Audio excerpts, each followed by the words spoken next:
Hello, everybody. How's it going? I'm going to finish eating my venison. Welcome into Hardcore Penn State Football. Recruiting Bonanza. You guys should all be thanking me. I go on vacation, and Penn State reels in commit after commit after commit. We have 1, 2, 3, 4, 5, 6, 7, 8 individuals that we have to discuss tonight. So it's going to be a pretty recruiting heavy show. But also, are you a Penn State student? Did you enjoy the lottery system? Probably not. All that and more in this week's episode. See you in just a second. What's up, Noel for Hokies? Hope you're doing well. Is it Noel for Hokies or Hokies? Hokies, like Virginia Tech. Do you want to hear a really Pennsylvania thing about me as a kid? You're a Virginia Tech fan. I was not. I used to think the Virginia Tech Hokies were the Virginia Tech Hogies. That is a pretty Pennsylvania thing right there. Yes, that is. No other state in the union could state that there was a child that thought a football team was named after a Hogie because nobody knows what the hell a Hogie is. I didn't really realize that Hogie was not universal, but that makes sense. Yeah, I think a lot of places say subs. But, Grinders? Yeah, I think a grinder's a whole different thing. I think that's toasted, right? Yeah, grinders always have to be toasted. Yeah. But same family. Anyway, you ready for this? Let's do it. Welcome into Hardcore Penn State Football. I'm Cory Lestochi. With me, as always, the great Shawn Kane. How you doing today, Shawn? Doing good, Cory. It's been a long time since I've seen you. Been a while. Yeah. I've seen you more recently than our podcast family has, slash YouTube family. But a little bit.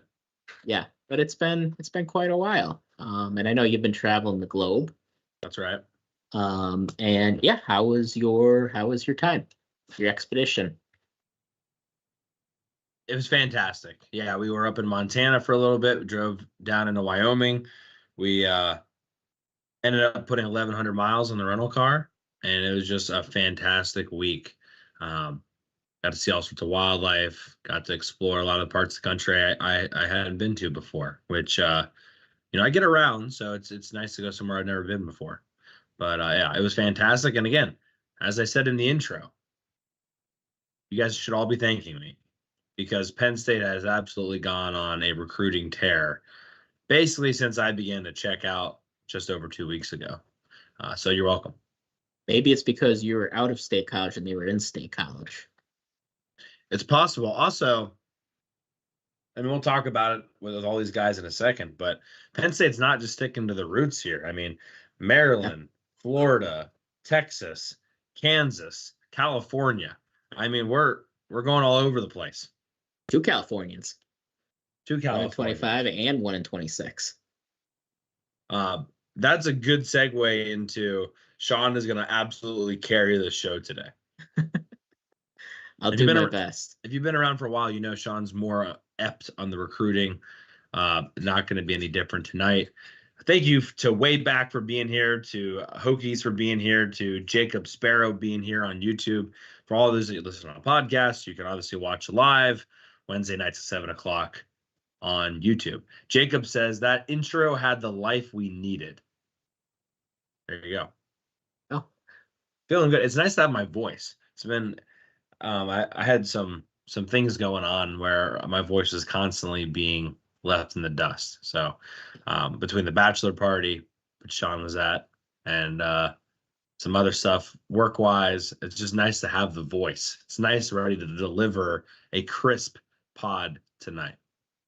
And then, speaking of your bachelor party, I had the worst sunburn of my life. Me too. Bachelor party. Oh my goodness. Worst decision I ever made was wearing a cutoff on the boat that we were on. And not putting sunblock on. Absolutely. No kidding. I got it real bad, like peeling bad. Yeah, mine too. I was it was a bad scene on my shoulders. It's terrible. Yeah, no, it was probably one of my worst sunburns I've ever had too, which whatever. We'll live. Yeah, we'll be all right. Welcome into the show, everybody. Yes, it's been a minute or two. Just so everyone's aware, I haven't even told Shawn this, but we will not have a podcast next week because I'll probably be drunk. Nice. Oh, well, yeah, by Wednesday night at this time, yeah, probably. Given the fact that I have the rest of the week off. Anyway, so we'll Just be because you'll be drunk. celebrating America, of course. Oh, is it 4th of July? Yeah. Well, that'll be the 3rd, but yeah, true. I got you. You got to get started a little bit early. So we'll be back the following week, and then we'll go from there. So as Wayback says on YouTube, Penn State's 2025 class, Shawn, I don't even know what the ranking was before I left for Montana, but now, according to 24/7 Sports, 6th in the nation. I mean, what the hell happened, Shawn? A lot. It had been a little up and down, and we did miss on some guys. Michael Carroll comes to mind, went to Alabama, and that was toward like the beginning of the month. It was looking a little hairy, and then all of a sudden, big explosion happened, and then even when we got some, not so great news about Alvin Henderson decommitting, flipped to Auburn. We ended up getting a really good running back 2 days later. So seems like even the bad news is being offset a little bit. And yeah, they've been getting commits basically every day, including one for 2026 class. We have our quarterback already for next year.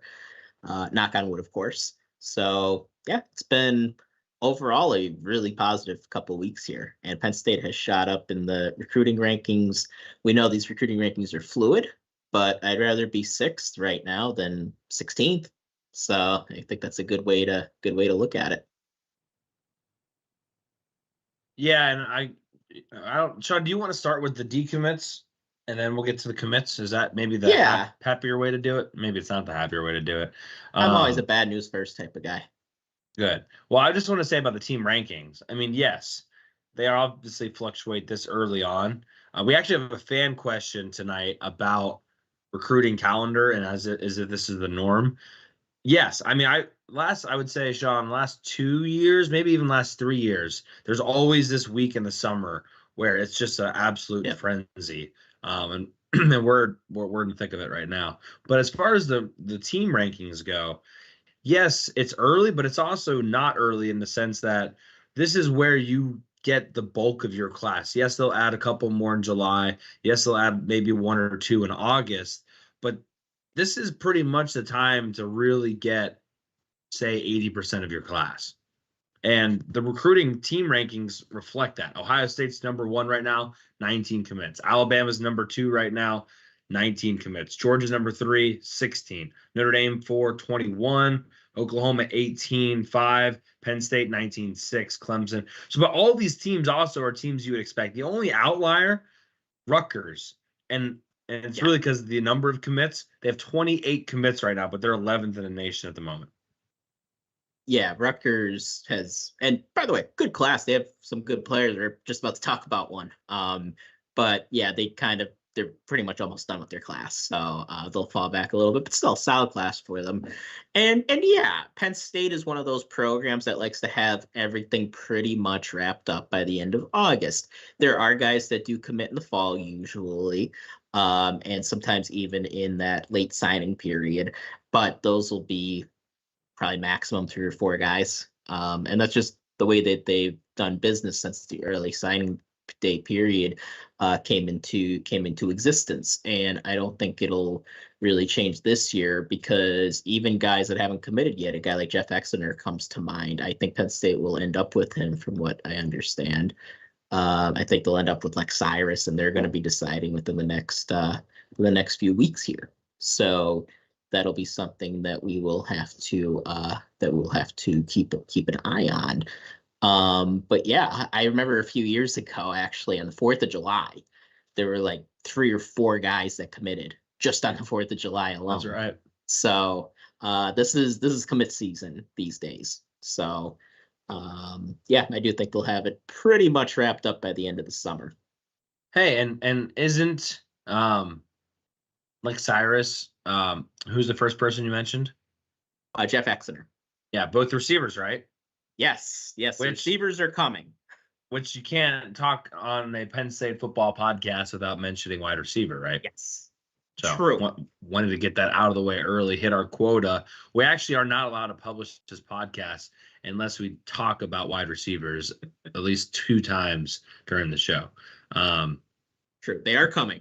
The Mighty Jew on YouTube says we are. So thank you for that, Mighty Jew. Thanks for stopping in. Steven says, I look for Penn State to flip that cornerback that just committed to Oregon. Just give it some time. Do you know who Steven is referencing, Sean? Yeah, Brandon Finney. He just committed last night. I thought he was going to commit to Penn State. Did not commit to Penn State. So yeah, that's still something that's in the works. From everything that I had been hearing from the recruiting gurus at 24/7 and On3, it seemed like an Ohio State-Penn State battle. And then Oregon just came out of nowhere and went to Oregon.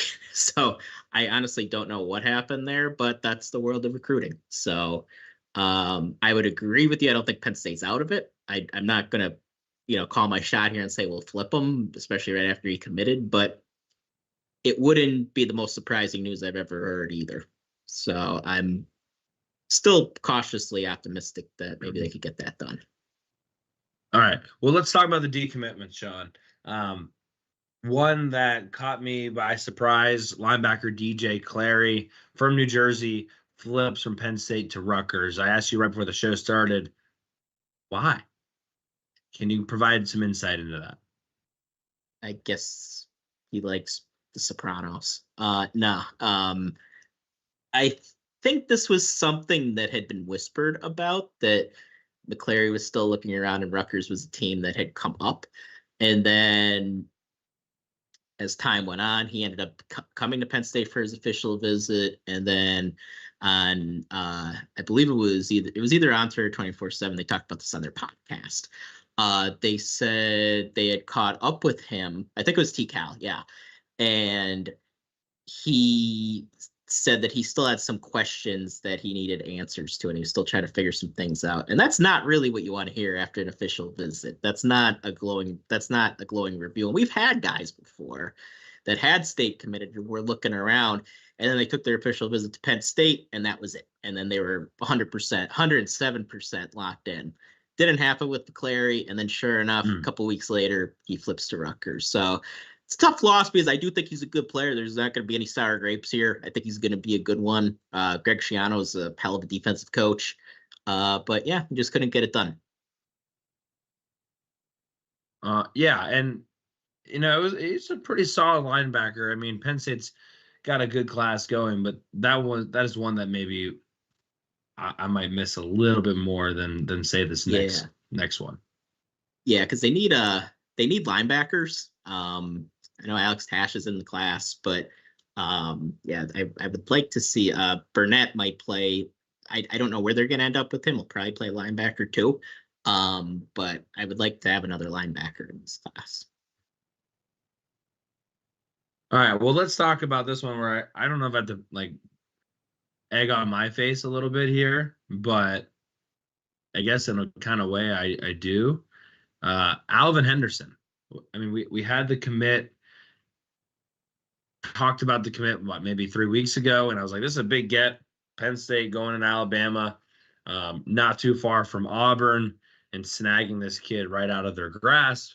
Fantastic.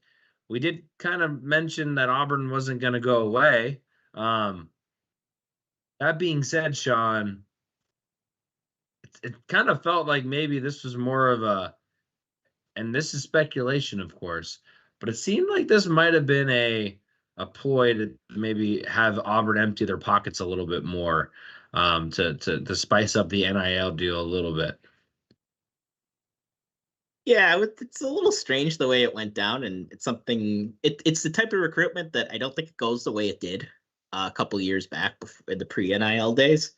Mostly because I don't think he would ever committed to Penn State to begin with, and So yeah, it could be that he wanted a sweeter deal and he may have gotten it, but I don't know that. Could have been that he just wanted to stay closer to home, but it's just a little weird the way it went down and how he ends up flipping within a few weeks. Like a recruitment like McClary, when the guy flips, it's usually more of what it's like. Like McClary had been committed for quite a while now. But teams, and Penn State does the same thing. They stay on guys, keep up with them, follow up, try to get them in for a visit, and then they flip. That's kind of the traditional way to flip a guy. But this is sort of a newer way, at least just reading the tea leaves. And home. It's a lot easier to get to Auburn for family than it is to get up to Happy Valley. So anytime you're recruiting in the South, we just got a couple guys from California. Those are guys you're gonna have to stay on, and it doesn't mean they're not gonna come. I think there's a better chance than not that they will if they end up committing. But those ones in particular aren't over. So yeah, tough miss. But I think the staff may have seen it coming. And I say that not only because I don't know if they 100%, I think they knew that he could flip too, but but just this past week, right after he committed or decommitted, Jabri Wallace-Coleman was on campus, and he is our new running back commit. So it was very strange that they had him scheduled for a visit because we already have 3 running backs committed. So were we planning on bringing in 4 running backs, or did Penn State know that this was in the works?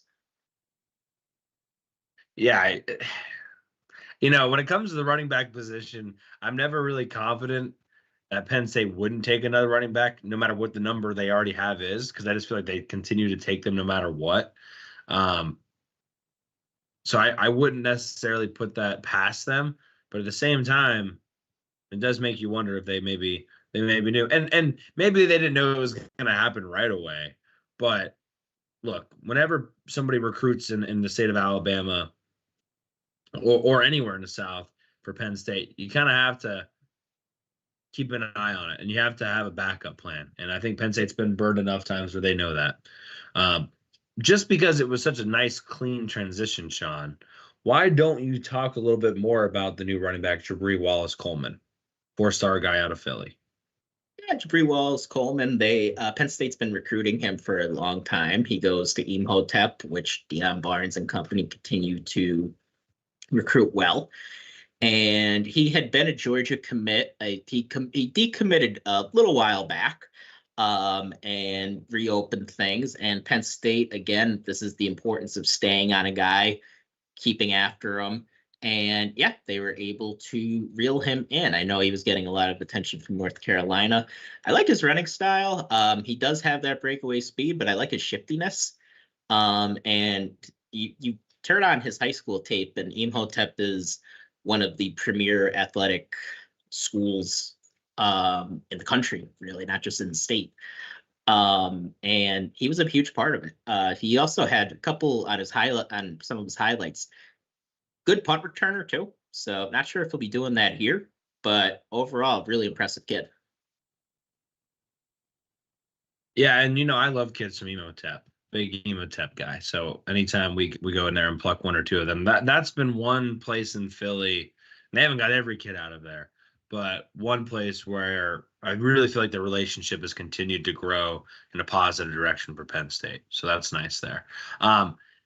Steven on YouTube about Ty Jackson, linebacker out of Florida, really high ranked, getting ready to commit. Any thoughts on Mr. Jackson? I see that face, Sean, and I don't know if I love it. Yeah, I don't think he's happening from what I've heard. But Penn State, you never know. One of the guys that they had gotten a couple days ago, I didn't think was going to come here either, and that's Max Grenville. And he ended up coming here. So, you stay in it. But I don't think I don't think Ty Jackson's going to come here. Sorry to burst your bubble, Steven. But hopefully I'm wrong. I'll wear the dunce hat that I should have wore after I got the Auburn prediction wrong 2 years ago. That's what we should do. If we pick Penn State to lose and they win, we should wear the dunce cap the next episode. Or I don't know, like have to eat some crow live on like an actual crow, like smoke it. Sure. I don't know how much meat you get off of a crow. Probably not much. They're small. I don't know. Like we'll think of something. 3 crows. No, Crow they were good. skewers. I don't know. Mighty Jew says, "I want to see Louisiana kids go to Penn State." Just out of We left do field. love Louisiana kids. Mike Motti. Motti. There we go. Forgot about Motti. Yep. All right, let's maybe go chronological order with the rest of these commits. I believe the one that happened, I don't even know if I was on vacation just yet or I was literally in the airport. Cornerback Jameer Joseph out of New Jersey. He committed, which seems like an eternity ago, but I don't think we've had a show since then. What can you tell me about Jameer Joseph? Yeah, Sean Fitz said he was the top guy on Penn State's cornerback board. Really smooth highlight reel. That was the one thing that jumped off the screen to me. Like, he is really fluid athlete. Kind of like, as far as his technique goes, kind of reminded me a little bit of watching Kane when he first came here out of high school. So type of guy that Terry Smith really likes. Had a lot of interest from Notre Dame, and I think came down to Penn State, Notre Dame, and they've been doing really, really well on the recruiting trail. They're excellent recruiters out there, and yeah, Terry Smith was able to keep him relatively close to home. And yeah, this is the guy that Penn State had highly prioritized, and yeah, he'll be staying close to home. And another Jersey kid. Penn State has been recruiting Jersey much, much better, really last couple cycles now. They had went a whole cycle or two without getting any Jersey kids, and that ain't a good thing. Yeah, I mean, we mentioned that not terribly long ago that they hadn't really dipped into Jersey as much as of late. Maybe got 1 or 2 kids last year, if I remember off the top of my head. Yeah, they got a couple. And then, the thing about Joseph too, he's 6 foot, which maybe I'm just kind of weird like this, but it's always nice to see the 6 there. And I'm not like a 18-year-old girl trying to, find the love of their life, but 6 foot makes me feel good about the length height situation, especially since I still kind of have the Peach Bowl in the back of my mind of cornerbacks getting like just absolutely moss over and over again. But happy to see he's got that 6 foot number for his height. Yeah, good with me too. And and yeah, we do like the tall corners here. This has been something really since Terry Smith had taken over. I mean, you will have a Grant Haley here and there. You'll have a Daquan Hardy, who is more of a slot guy, but they really like having those big physical corners out on the edge. So I guess apparently on 24/7 Sports, I'm just looking at the scouting report. One of the national analysts says verified a shade under 6 foot, but don't take that away from him. I mean, I give myself the 5'11" on my driver's license, and I'm about 5'10". I give myself 6 foot on my driver's license. Yeah. And I think I probably am 5'11", but it's more 5'10 and a half. So I'm just like, I'm 5'11". I don't think I'm 6 foot, but I've committed to it at this point. Yeah, you're about as tall as me. You might be a tad taller. When I gel my hair up like this, I beat you easily. True, it's very deceiving. I can't grow as much up here. Just sticking with the amazing recruiting in the defensive back room. Antonio Branch Jr., safety out of Florida. 3-star guy. Maybe not getting as much attention because it's just been a crazy inferno of recruiting, but son of someone who's also very good at football. That doesn't hurt things. What else can you tell me about Antonio Branch Jr.? Yeah, he played a lot of corner in high school too. So safety corner.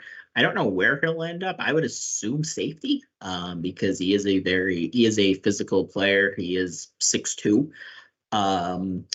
And he's one of those guys, like, the thing with recruiting in Florida too, a lot of times a 3-star in Florida would be higher rated up here.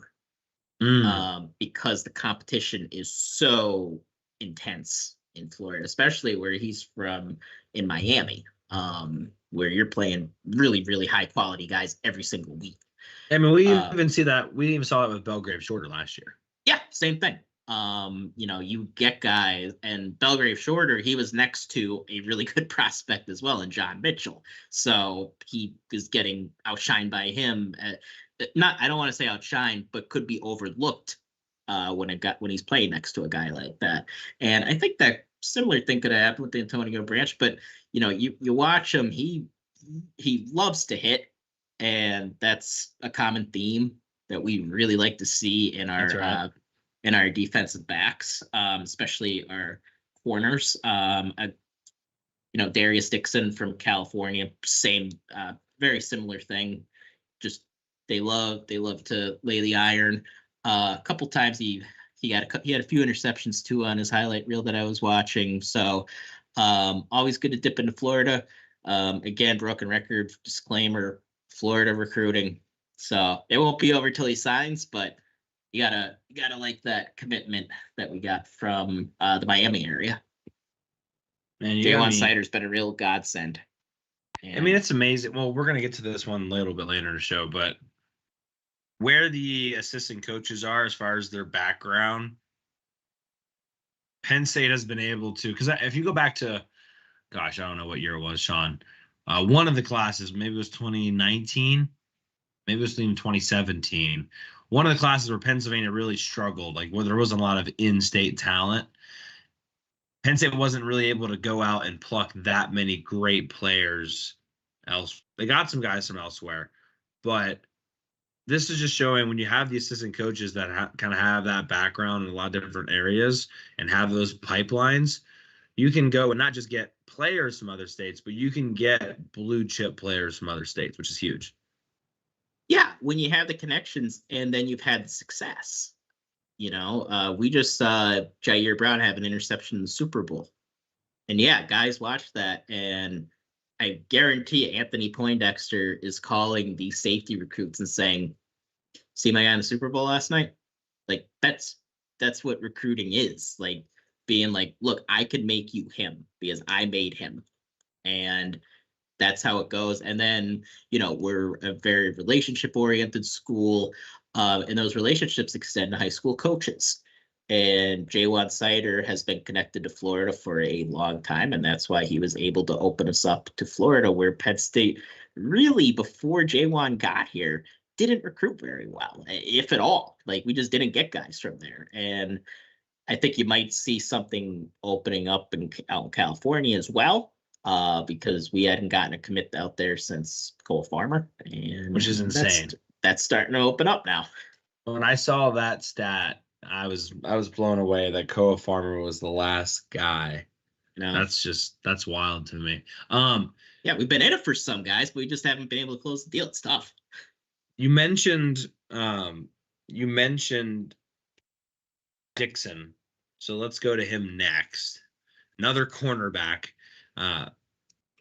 Probably the number one guy right now, as far as, well, he's at least top 5 in this class, I would guess, as far as huge get for Penn State.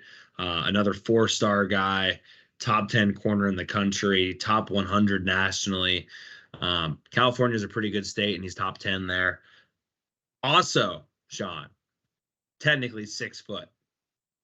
You know how I feel about that.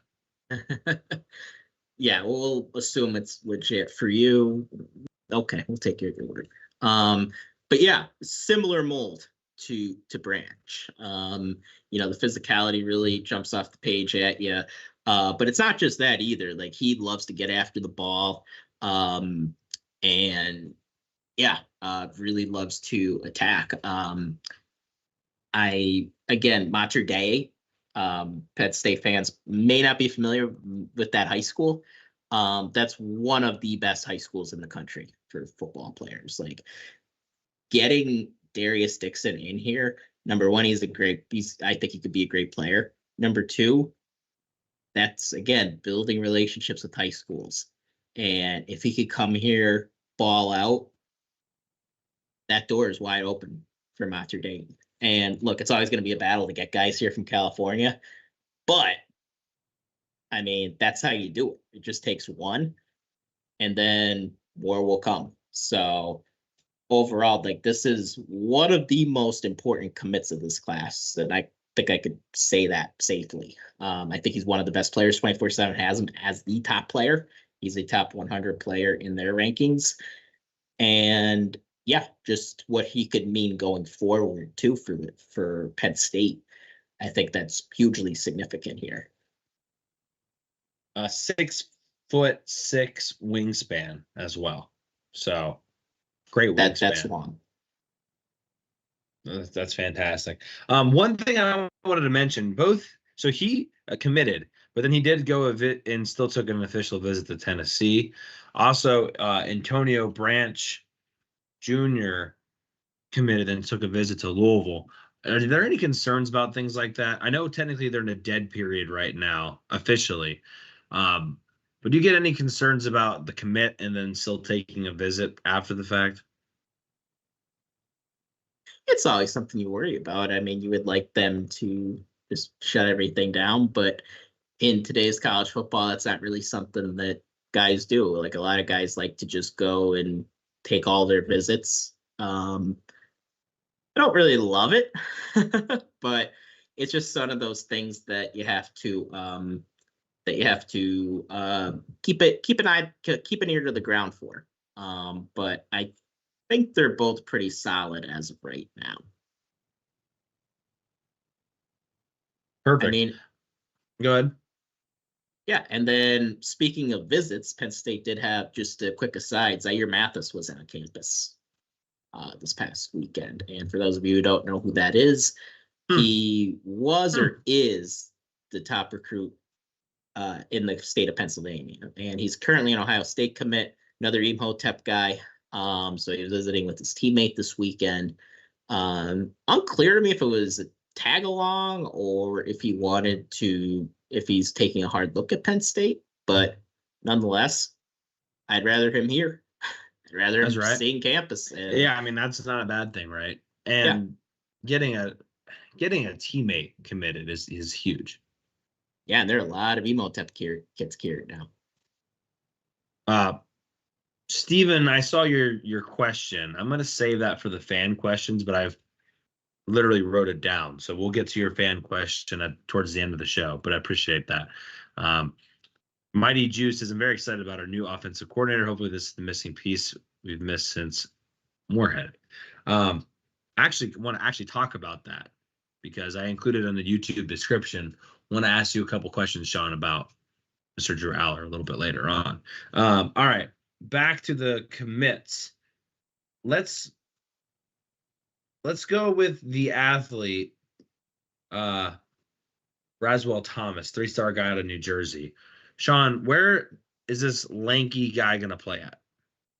Good question. I think he'll end up at safety. But we have a lot of safeties in the class. Granted, we need them because after next year, the depth gets a little thin. But I do think he ends up there. His recruitment has been a little odd in that he had started as a more highly ranked guy. But part of the problem is he goes to, and I believe he's transferring out of, the name escapes me, the place that he's going to. But he plays at Pleasantville, which actually is in Cape May. And so the competition there wasn't really very good. And you can kind of tell by watching his high school highlights.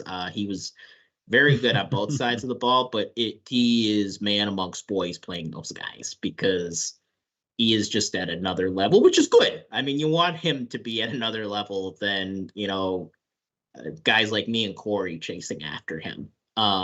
So it's a good thing, but he's just a little bit untested with top competition. But he is, and like I said, name escapes me where he's transferring to, but he is going to be playing bigger, better competition. So knowing that, I think this is a guy that you could see shoot up the rankings again if he has a strong senior year here. because he is a very, very good high school football player. So yeah, he's transferring from Lower Cape May Regional High School to Pleasantville High School. That's what it is. I got mixed up. So he went to Lower Cape May. He's going to Pleasantville. Yep. So safety, no chance he ends up at wide receiver. You don't think? He may, because he was a very good high school wide receiver. So I could see it. But I kind of think he stays at safety, but hey, who the hell knows? Okay. Most guys, and this is just an aside, most guys do want to play receiver when it's either offense or defense because everybody wants the ball in their hands. So he may try to play receiver, and we will see how that goes. Hey, real quick, everyone that's watching the show live, do us a favor, make sure you're subscribed to State Media. We're really close to 4,000 subscribers, so we'd appreciate that. If you haven't already, make sure to like this video. Really appreciate it. Okay, let's get a little defensive. Cortez Harris, defensive end, 4-star guy out of Maryland. This is just the beginning of what we're going to be talking about in the Dion Barnes has gone absolutely nuts segment of the show. What can you tell me about Harris? Yeah, fun highlights. I heard somebody make the comp. I want to say it was one of the 247 guys to Shaka Tony. And I could definitely see it because he's only 200 pounds right now. So he's got to get bigger. But man, he is fast. And I remember Shaka played way more than I thought he would early, just because his speed, we just didn't have it. Like, he was the fastest edge guy on the team as soon as he walked in the door. And we do have more depth now than we did back in even 2017. So I don't know if it'll be the same way when he walks in, but he's going to be right there. And he'll be a guy that, if he bulks up, could surprisingly see some early playing time. But he's got to get bigger than he is now, and he will. And that also brings me to, does he end up at edge? And I think he will. Especially since we're in a 4-2-5 now, that makes me think he will, but you never know. Tom Allen is a creative guy. He likes to, that will linebacker. He does a lot of crazy things with it. So you never know. It wouldn't knock a feather out of me if he did end up at linebacker, but that speed is like, he is fast. Yeah. He played his sophomore season at DeMatha, which I think is kind of interesting before transferring.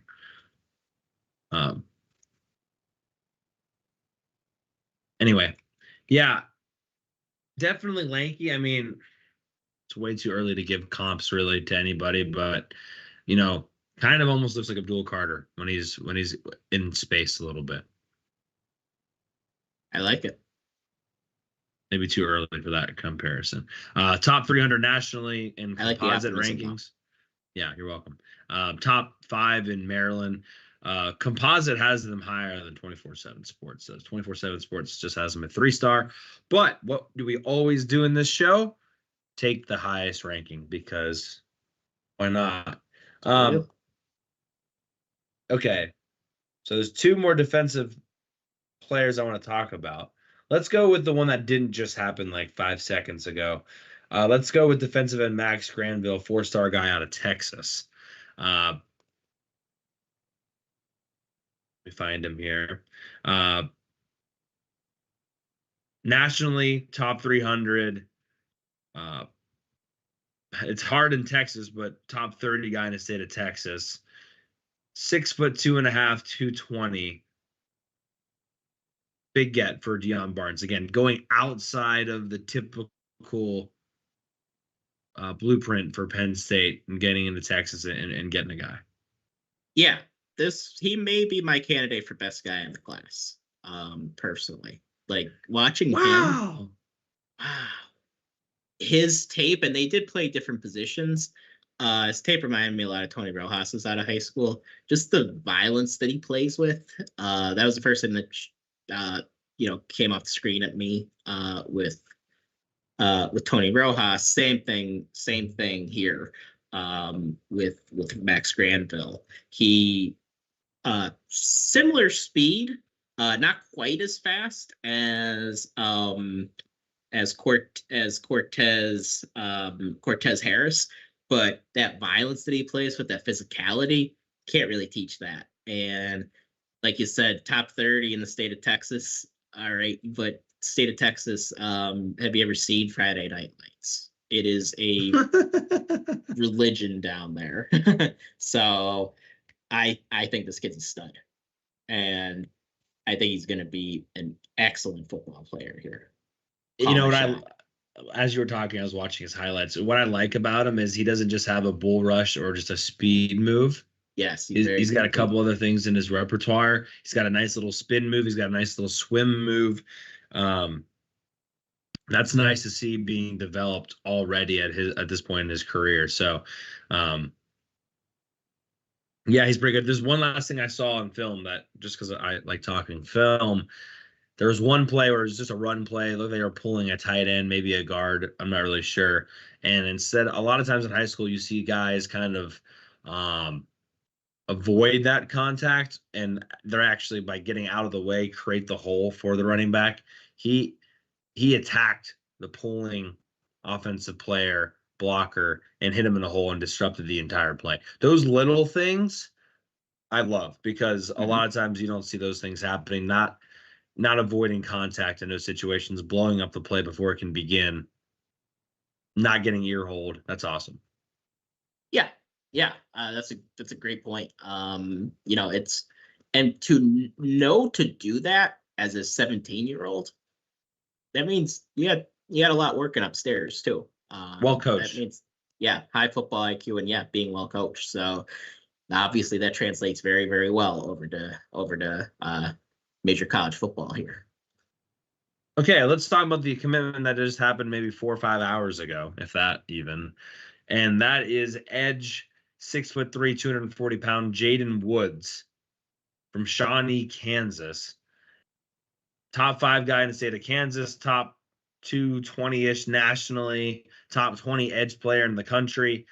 Sean, Deion Barnes deserves some credit for this, but also so does offensive coordinator Andy Kotelnicki, because there's some relationship that was already built when Kotelnicki was still at Kansas.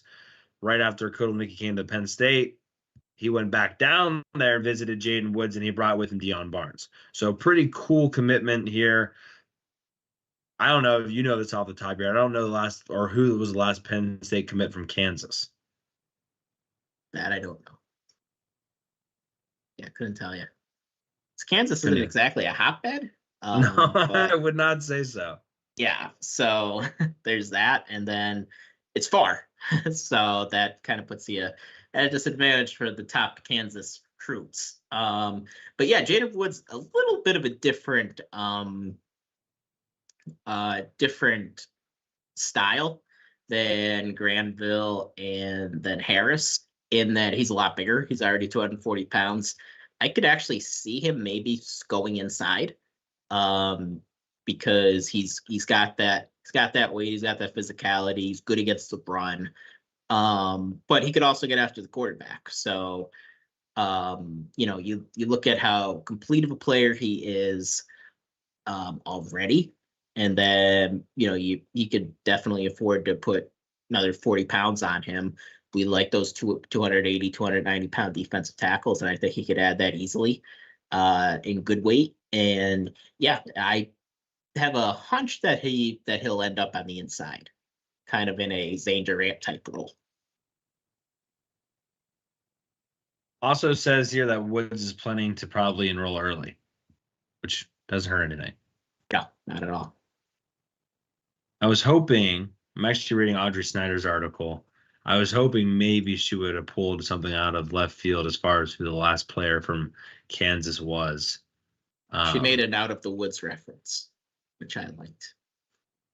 Oh, really? Yeah. Woods' father, Justin, played corner at Kansas State, while James Franklin was the Wildcats' offensive coordinator. So there you go. Another connection. That's another way that you get a guy from Kansas. Head coach used to coach there and coached his dad. That's a really crazy connection. that I love. So he might be one of my favorite players now in this class. Okay. Potentially, Sean, we may have buried the lead here by not talking about this guy until the very end. Chronologically, it makes the most sense given that he's a 2026 guy, but whatever. Do you want to do the honors? Because I know how people get about quarterback commits. Yeah, Troy Hewn, from another California guy. I don't know if Penn State's ever had a California quarterback. I know Zach Wasserman. Now there's a name for us for the old heads. Came in with Zach Mills, actually from Arizona. His mother unfortunately got very ill, and he actually transferred closer to home after his freshman or sophomore year. So he never really played here. That's the last quarterback I remember from the West Coast, and we've never had a guy for a QB that I know of from California. But yeah, tall kid, kind of in a Drew Allar mold, honestly. Because the first thing that jumps off the screen is the arm and the size. Quick release too. Like he throws a very pretty ball. When you it just doesn't look like it takes much effort at all for him to just flick it off his wrist. As I flick it on camera. And then you may be like, well, who was after him? Well, number one, he's a 4-star guy. Number two, he actually visited Ohio State the same weekend they visited Penn State. So Ohio State was legitimately interested in him. So you ready for this, Sean? Yeah. Okay, there is another quarterback relatively recently that came from California that did play. I took snaps in during a game for Penn State. Was it before? It's been as recent as it's happened since 2010 or earlier. That helps. Was Joe the coach?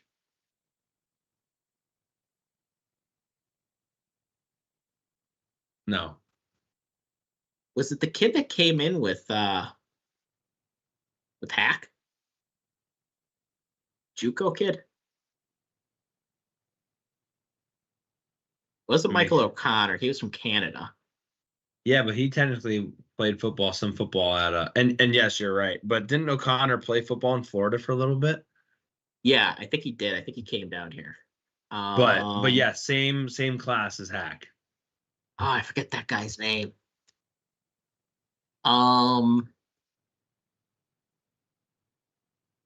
He played against Syracuse, and then I never saw him again for the rest of my life. He transferred to Louisville in 2014.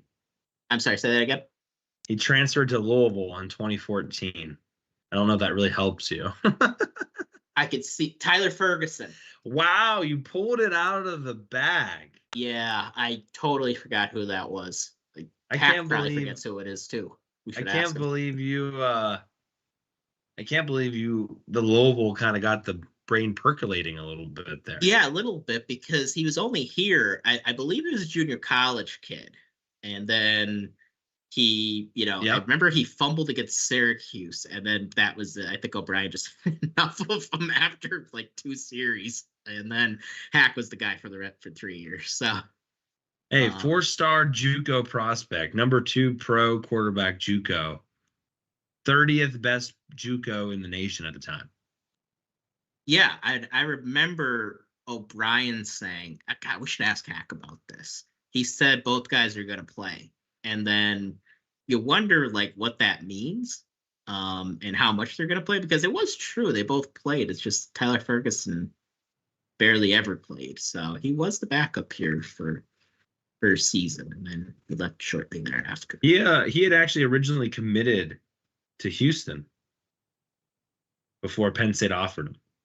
That I don't remember. Yeah. And then Trace was the backup the next year. There you go. Anyway, I was just looking at that. Back to Troy. What's interesting, though, is Troy Hewn is already 1, 2, 3, 4, 5, 6, 7. He's the 8th best Penn State quarterback as far as ranking goes all time. He's slightly above Ethan Grunkmeyer, slightly above Paul Jones. Pat Devlin slightly was ahead of him, which I don't really know why because I don't see rankings here, but they have him ahead of him. Rob Bolden, they have ahead of him. Michael Robinson, they have ahead of him, which I don't know if that's really fair. They have Zach Westerman here, Allar, Hackenberg, Morelli. Yep. Yeah. I mean, You're really about any of that. Yeah. I mean, really impressive prospect. And, like I said, size will jump out to you. And then I do wonder about his athleticism. He only ran for 30 yards. So I want to see how mobile he is, and you just got to be able to get Franklin around. Franklin does a really good job with pocket passing quarterbacks. Yeah. Sure. But that's why I want to see him, I want to see what he could do with his legs a little bit. And maybe we'll see more of that his senior year, but not too much. Make sure he slides. Kind of, I don't want to completely stereotype him, but kind of has a little bit of remember the Titans sunshine in him. Are you saying that because of his hair? Yes. Sure. And he's from California. Just a smidgen. That's all I'm saying. You know who looked just like Sunshine out of high school? Tommy Stevens. Looked just like, because only the real ones remember long hair Tommy.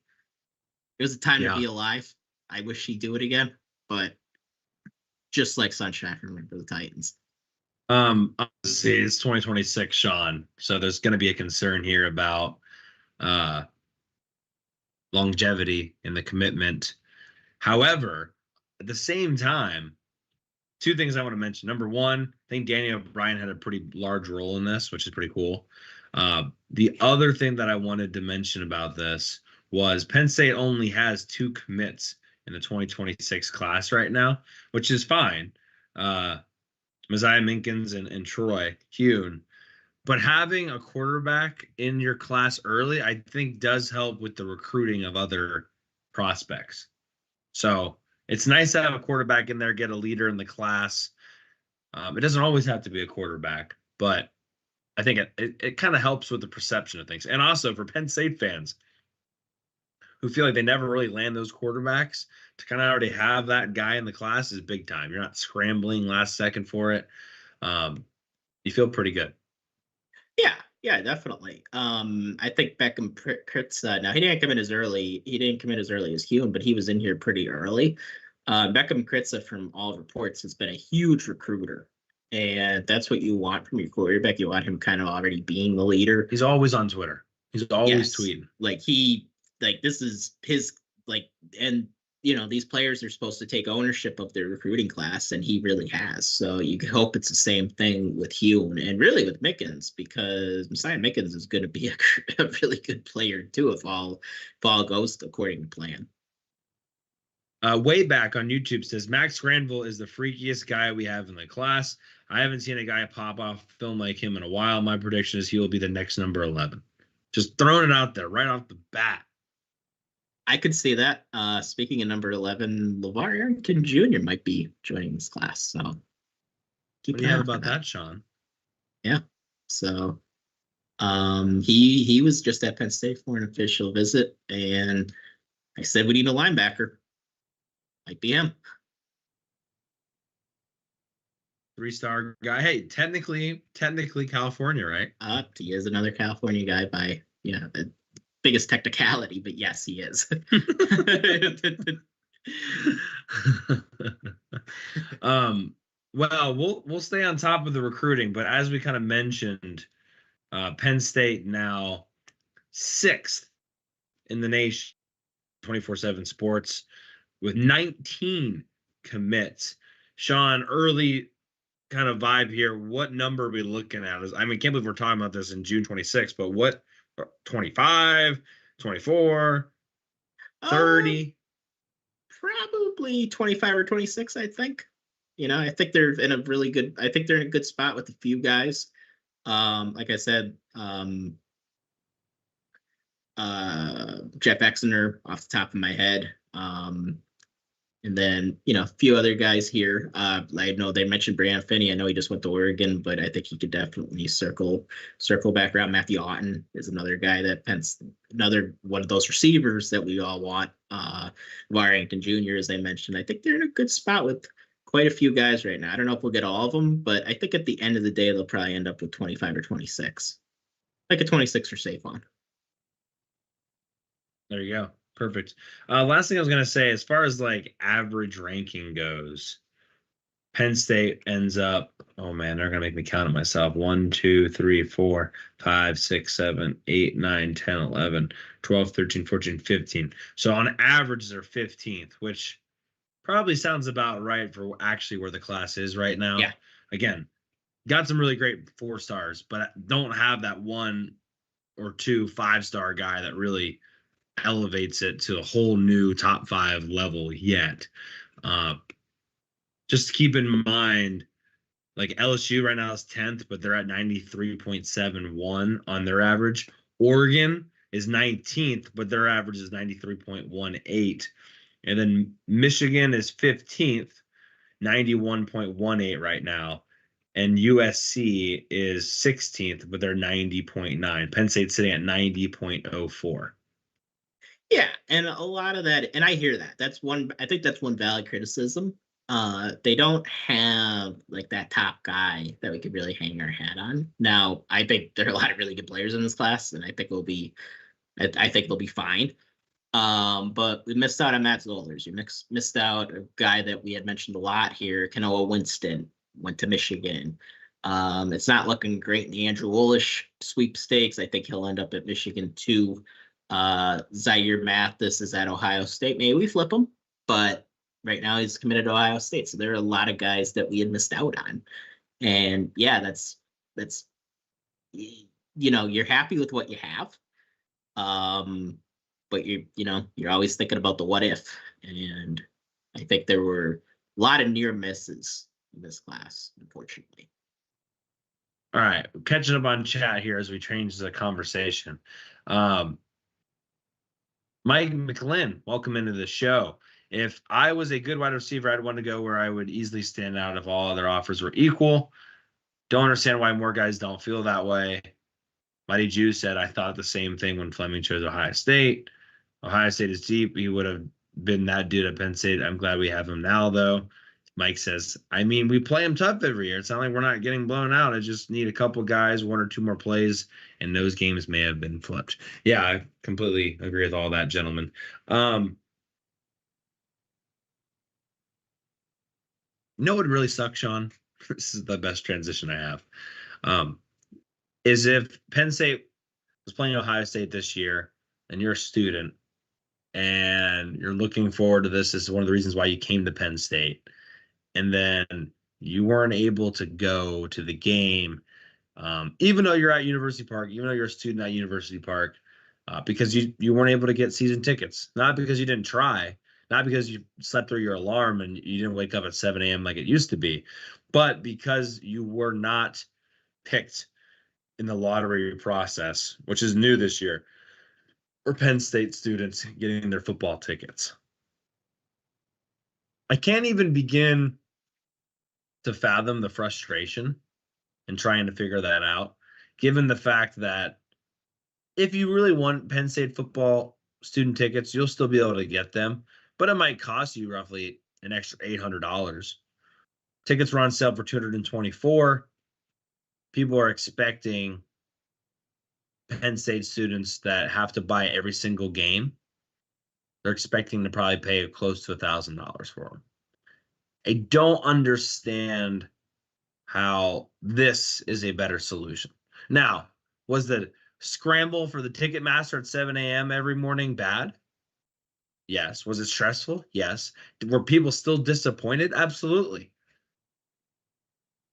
But at least gave people a chance and gave everyone the same chance to be able to get it. It also decentivized people who were just going to sell them to maybe not wake up at 7 a.m. to do it and go through that if you're just going to sell them. But now, all those people that really want to go to the game, got to find your own way in. and that's pretty disappointing. We'll see what happens moving forward. I would also like to say that at least when they did it previously, it was broken out by class, and so it wasn't like everybody was doing it at once. But pretty disappointed with the way Penn State's kind of handled that. Again, former Nittanyville president, very, passionate about the community that students then build going to football games, and I think you're diminishing that a little bit. So a little disappointed there, Shawn. Yeah, like imagine like you, Cory, you're president at Nittanyville, and not everybody wants to become the president or vice president or treasurer at Nittanyville, but they want to be there all 4 years. And then one of your buddies is just like, "Oh, I didn't win the lottery." Like it's just disappointing. Then you're like, "What? Like that means you can't sit with us now at games and camp out with us, or you have to pay $1,000 to do so." It's just not right. And the whole we always talk about the money and how about 99% of what Penn State does is for the money. I don't understand why they switched to this. And again, it's not to say that requesting that going and buying tickets for the 2024 Penn State student season ticket presented by Weiss Markets.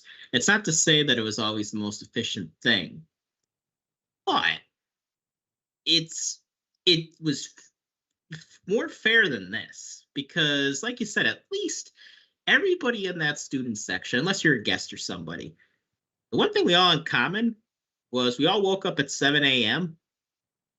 and went and got tickets. And we could all say that. Now it's any Joe Schmo that just puts in for the season ticket. And it could be a really passionate fan. It could be the type of fans that walk in midway through the second quarter. And I'd rather the really passionate fan that had to get up at 7 a.m. So I just think it makes it a worse experience in the student section. And I just think it's a less fair option. And again, neither one of these were great options, but sometimes in life you have to pick the best bad option. And to me, the best bad option was definitely wake up at 7 a.m. and put your credit card in. Right. Absolutely. Also, why is the student section sponsored by Weiss Markets? Or the season ticket sponsored by Weiss Markets? So we got to also figure out, is it Wise or Weiss? I'm pretty sure it's Wise. I know the German word is Weiss, but I think it's Wise. Wise. They're not a sponsor, right? No. Okay, good. Yeah, true. But even everything needs to be sponsored now. And I think I came across something on Twitter. Oh yeah. They may get naming rights some company may get naming rights to Beaver Stadium, which I think Pat said he was cool with it. I mean, whatever. I guess it's more money, but I want the more money to mean more wins. If not, it just means more people are getting rich and not affecting anything. Right. Yeah, I'm in the same camp there because if we win more, sure. I mean, it's just everything, right? It's the student tickets. It's potentially having sponsors on the jerseys. It's naming rights to the stadium. It's okay. It's the revenue sharing. It's the NIL. Look, got it. I guess I'm gonna be that old grumpy man at just 27 years old, but I don't like the change. I just be honest with everybody. I don't like it. It has made me less of a college football fan. Just straight up honest with you, everybody. Right? Still, obviously, like Penn State football, as I'm sitting here talking to you guys on Wednesday in the middle of June, but it has affected my passion, and it just not much you can do about it. And I get that, but it is frustrating. Just as frustrating, Shawn. Well, maybe not just as frustrating, but frustrating still, to say the least.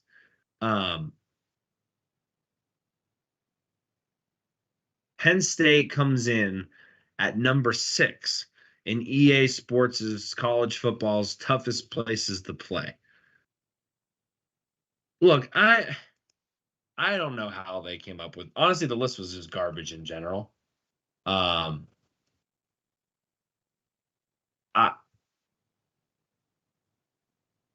could see maybe I think they had a good list.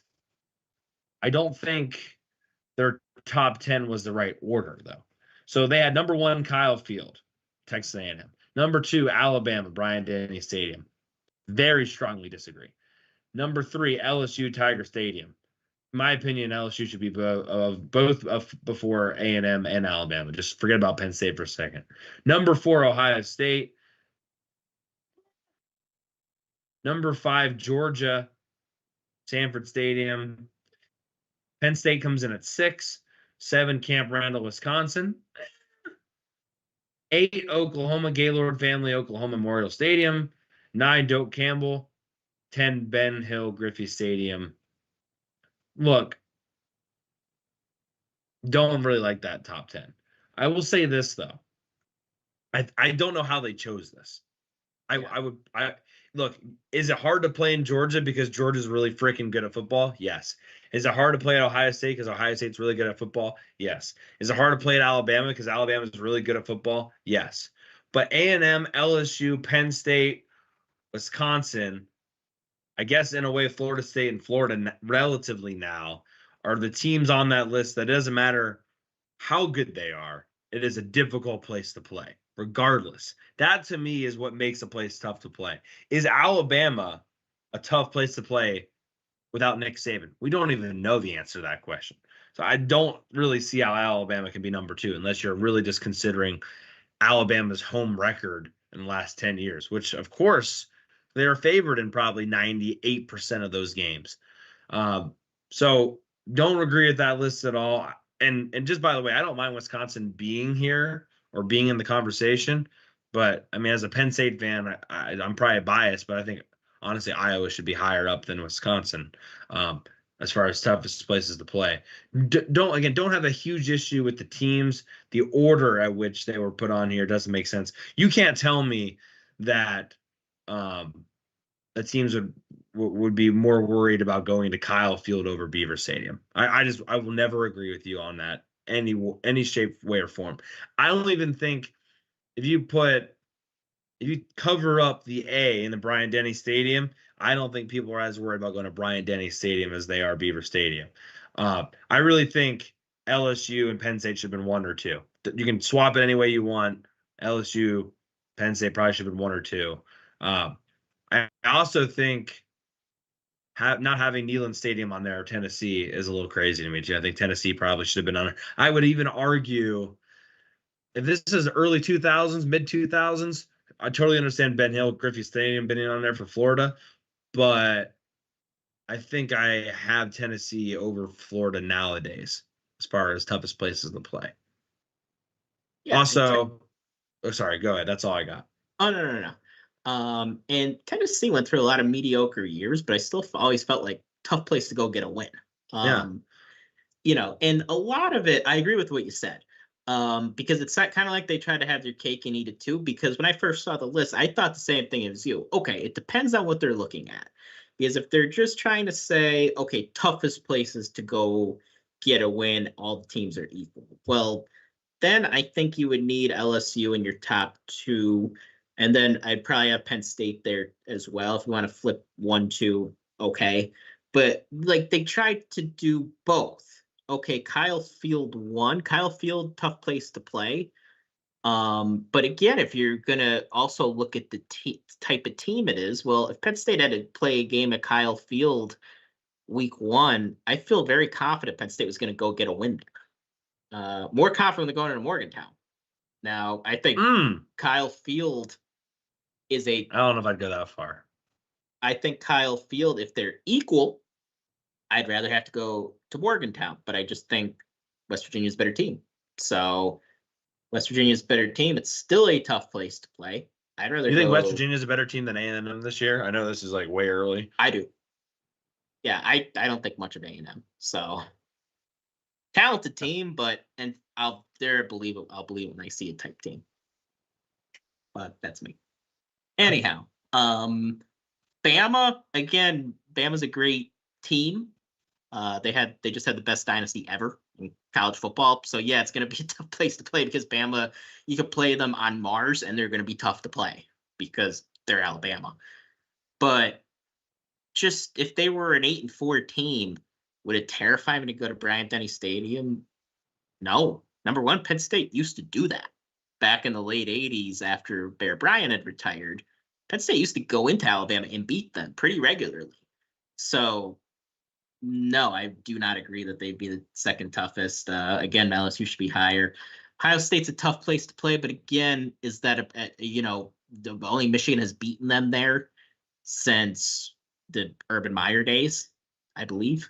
So, yeah, you could say that's a tough place to play. I know people who have been to Ohio State before that said it's not really that difficult, as far as the crowd noise goes.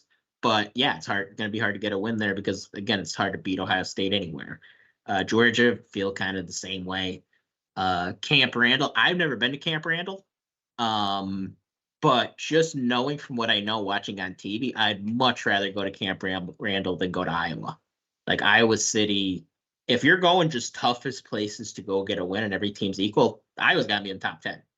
And I know we hate Iowa here, especially Cory, but you do not want to have to go to Iowa and get a win because weird things happen there. And many, many dreams have been ruined in Iowa City and the pink locker rooms. And then, like you said, the last three, I kind of think they kind of threw darts a little bit. I never really thought of Oklahoma as like impossible place to go get a win. I just haven't. And the Swap's legendary, but every team goes to Florida and beats them anymore. Like that's just the truth. It's really lost its luster a little bit. And Doak Campbell, again, history, and they're very, very good this year. But I don't really think of that as like impossible place to go get a win. Yeah, the Oklahoma one. And it's weird because Oklahoma was really high, like back in the last NCAA that came out, and I never really agreed with that either. Yeah, that one. I mean, I don't know. Who do you put from the Big 12? Or which is now they're the SEC, I guess. But I think they all kind of beat each other at their own place. Do you put Oklahoma State over them? I don't even really know. I guess not. Yeah, they're on the same level though. Like it's Stillwater, tough place to play. And it's not that I think Oklahoma is a walk in the park, but I feel like a lot of teams have gone in there and beat them. And when I watch them, again, I've never been to Oklahoma, but I watch on TV, it's not one of those places that I feel like would intimidate me all that much. I am happy that Michigan was not included on this list because they're the quietest collection of 112,000 people ever assembled. I'm happy Notre Dame was not on this list because I think that's another overrated atmosphere. So yeah, there's some omissions that I liked, but overall, yeah, not so great of a list.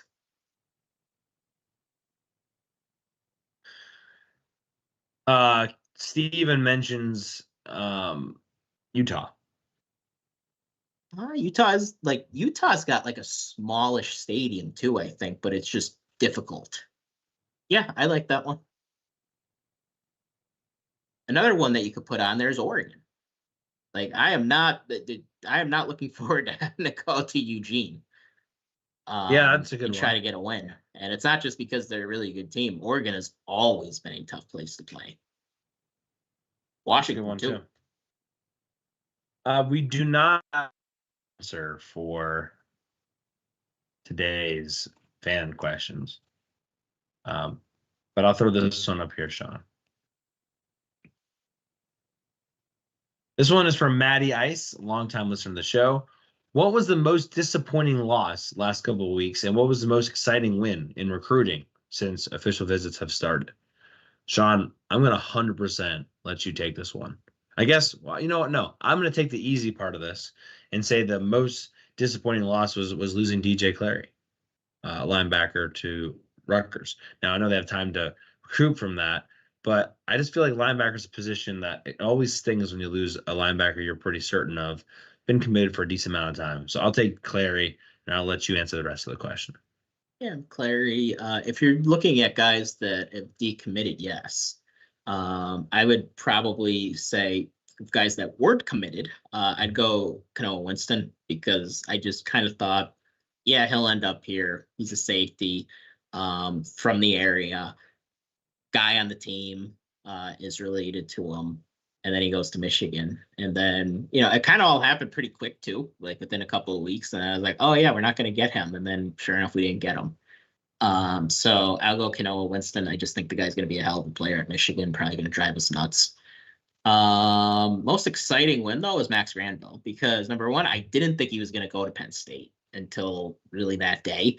I thought he'd go to Oklahoma, and I think he's the best player in the class. So it was a surprise, and I think he's the best player. So yeah, I think that more than qualifies for exciting.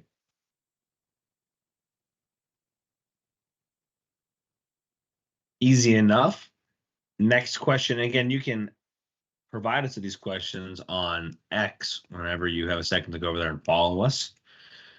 Next question is from longtime listener R. Scats. Will the 2025 recruiting class be essentially set within a month?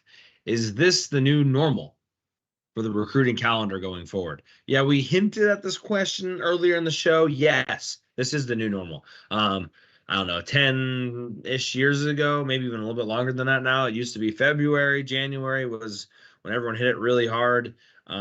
This is when everyone hits it really hard now, because honestly, you don't have much other time to do it. A lot of official visits happen now. By the time you get into August, and I'll say late August into the season, you're pretty much already looking at the next class because of the early signing period. So yes, if you care about Penn State football and the recruiting side of things, basically June, and then a lot of commits will happen, although there'll be dead periods in July. July are really when things get very juicy. A lot of official visits also happen earlier in the spring, but as far as commitment watch, June is the time to be paying attention. Yeah, I agree. And yeah, the class will be essentially set, maybe not by the end of this month, but probably by the end of next month, if not early August. That's when things usually start winding down. And like I said, a lot of times in the fall or even early winter, we'll add a couple guys here and there. We may even lose a guy that we go and replace. But yeah, essentially it'll be pretty much over. And yeah, the page will be almost completely turned to 2026, and then those guys will start rolling in. They already have. Fantastic. Well, we do have two other fan questions. I was going to say, I know you had a question written down. Yeah, one from Steven. He says, needs some more offensive linemen, and who's on commit next watch? Commit next, I believe it's Jeff Exner. I believe he commits July 5th. Let me just make sure. And yes, I agree with you on the offensive line. Losing Michael Carroll, that was also honorable mention. Tough loss. You think legacy guy, probably gonna come here he's from up here, and goes to Alabama. So yeah, not an easy one to lose. But I do think there are some guys that we're gonna end up with. And yeah, Jeff Exner, June 28th. So 2 days. That's in 2 days. We get to do this all over again. Yeah. Hopefully we'll be talking about him next week. Perfect. Or 2 weeks, whenever we get Crestwood. All right, trying to throw a random one at you here real quick. Crestwood on YouTube asks, who are Heisman names floating around besides Quinn Ewers? Give me one Heisman person you think might win it.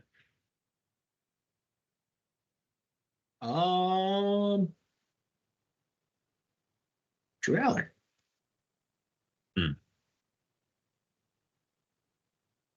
I think Dylan Gabriel is who I'm more concerned. I'm curious how he does Big Ten defenses and all, but I think Dylan Gabriel is an interesting person to watch. He's at Oregon now, right? That's right. Okay. Yeah. I think that's fine pick. I mean, honestly, I'm interested to see what Ohio State does with their offense now that Howard is there. I think Harrison's gone. I think they're going to be more run heavy. And really, I think Judkins is going to have a great year. I'm not going to say Heisman, but if I had a dark horse, I'd probably say him. Oh, I forgot about him. Yeah, they're gonna be really freaking good.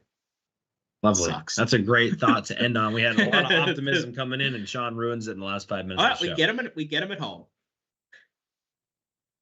Somebody has a wedding that Friday to go to. Not sure what my plans are yet. Yeah, I got one fall wedding this year. It is on a Saturday. It'll be the Illinois game, so it'll probably be a night game, of course. Why not? Yeah, right. maybe. Hey, glad we're back. It's been a while. First show from the new studio. Yeah, and it went off without a hitch. I think you found the Wi-Fi combo. I think so. Not to jinx it. Not to jinx it, but yeah, much better. Yeah. Anyways, thanks for being back. If you haven't already, make sure to like the video, subscribe on YouTube. If you're listening to this show, make sure you subscribe. What the hell have you been doing? I'm Cory Lestochi. That's Shawn Kane. You've been listening to Hardcore Penn State Football. Till next time.